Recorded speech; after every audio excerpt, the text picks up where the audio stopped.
অস্ত্রসহ আটক এক যুবক। উত্তর থানা আসানসোলের বি ব্লক এলাকা থেকে আটক সৌমিত্র তিওয়ারি নামের এক অভিযুক্ত। সূত্রের খবর, ওই অভিযুক্ত বিজেপি কর্মী। তবে এই ঘটনার পরিপ্রেক্ষিতে আসানসোল উত্তর থানার কন্যাপুর ফাঁড়িতে বিজেপি নেতার উপস্থিতিতে বিক্ষোভ দেখানো হয়। অপরদিকে আসানসোল দক্ষিণের বিজেপি বিধায়িকা অগ্নিমিত্রা পল ঘটনাস্থলে পৌঁছালে তৃণমূলের পক্ষ থেকে গো ব্যাক স্লোগান চলতে থাকে।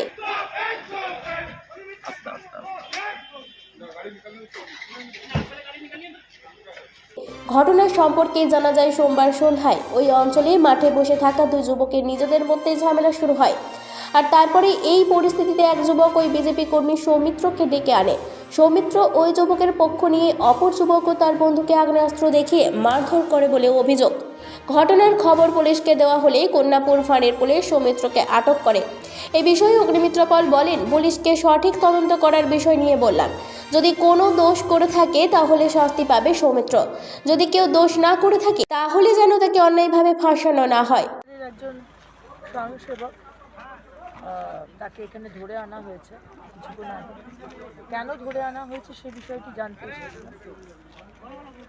পুলিশের সাথে কথা হয়েছে, কিছু বিষয় রয়েছে সেগুলো এখনো পরিষ্কার নয়, তো সেই বিষয়টি আমরা দেখে নিচ্ছি। পুলিশকেও বলা হয়েছে ইনভেস্টিগেশন করা হোক, যদি কেউ দোষ করে থাকে তার শাস্তি হবে, কিন্তু যদি কেউ দোষ না করে থাকে তাহলে যেন তাকে অন্যায়ভাবে ফাঁসানো না হয়। অপরদিকে স্থানীয় তৃণমূল নেতা মনোরঞ্জন ব্যানার্জি বলেন, শান্তিপূর্ণ এলাকা যেন অশান্ত না হয়।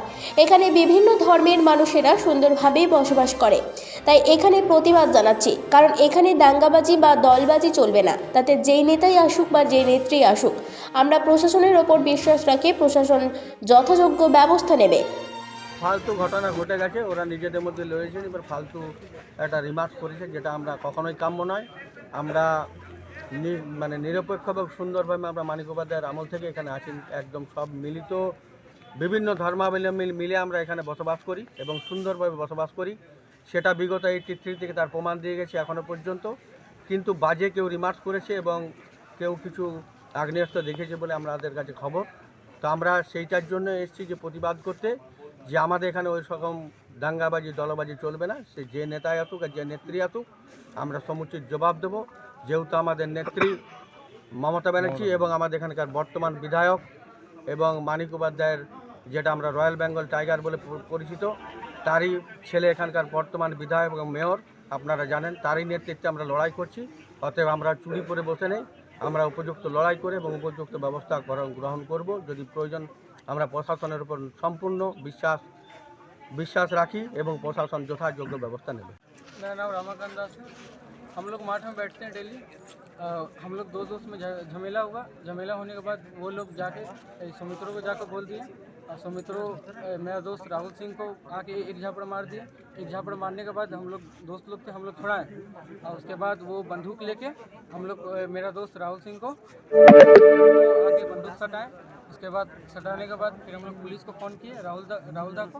उसके बाद पुलिस आए और उनको लेके चले गए। हुआ यही कि हम लोग माठ में बैठे थे, माठ में झगड़ा हुआ हम लोग दोस्त में। उसका जो दिया लड़का ठो समुद्रों को बोल दिया, समुद्र RSS करता था। और उसके बाद वो आया, मेरे को एक झापड़ मारा। मेरे को मारने के बाद घर गया, बंदूक लेके आया, बंदूक सटा दिया मेरा माथा में सटाया। मेरा दोस्त नाम रमाकांत का माथा में सटा दिया। और उसके बाद पुलिस आया, पुलिस उसको लेके गया। क्या कारण से हुआ था? क्या ऐसे हम लोग अपने में झगड़ा किए, तो अलग से आया, हम लोग को समझाया नहीं, हम लोग को मारने लगा। और बंदूक अचानक से लेके आके सटा दिया। कौन था जो? हाँ? क्या नाम था? क्या नाम था? सौमित्रों ही नाम हम लोग को पता है। और क्या करता है? আসানসোল থেকে সঞ্জয় যাদবের রিপোর্ট, 99 নিউজ বাংলা।